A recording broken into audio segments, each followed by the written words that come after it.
या कार्यक्रमात सचिन देशमुख साहेबांचं आम्हाला खूप मोठं मोलाचं योगदान लाभलं. रात्री 9-9, 10-10 वाजेपर्यंत इथं आमच्यासोबत असायचे. परभणी शहरात कुठंही मटेरियल जर निघत असेल, इव्हन कचरा कुंड्याच्या मटेरियल पासून इथं त्यांनी मटेरियल पाठवलं. त्याचं हे आज आम्हाला 100% श्रेय मिळालं. या नागरिक प्रभागात तुम्हाला आज झालेला पूर्ण रस्ता बघायला मिळाला. किती फायदा होणार या रस्त्याचा इथले स्थानिक नागरिकांना आणि स्थानिक नागरिकांना काय वाटतंय की बाबा साहेब, हा रस्ता इथल्या स्थानिकांसाठी महत्वाचा नसून वसमत रोडला हा पॅरलल रोड आहे.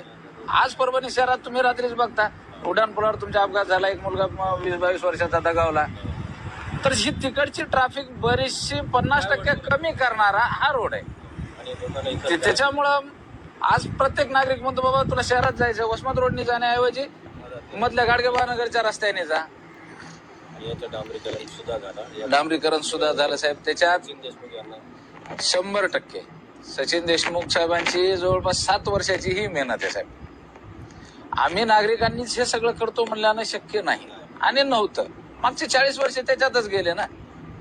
परंतु त्या माणसाच्या मेहनतीमुळं, त्याच्या उठावामुळं, त्यांच्या सगळ्या प्रयत्नामुळं ही आज इथपर्यंत आम्ही पोहोचलो.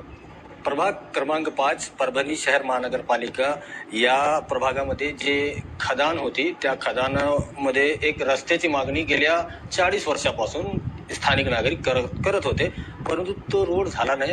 आत्ता कुठे त्या रोडचं डांबरीकरणचं काम सुरू झालेलं आहे आणि ते काम स्थानिक नगरसेवक आरोग्य सभापती सचिन मंचकराव देशमुख यांनी ते काम पूर्ण करून दाखवलं.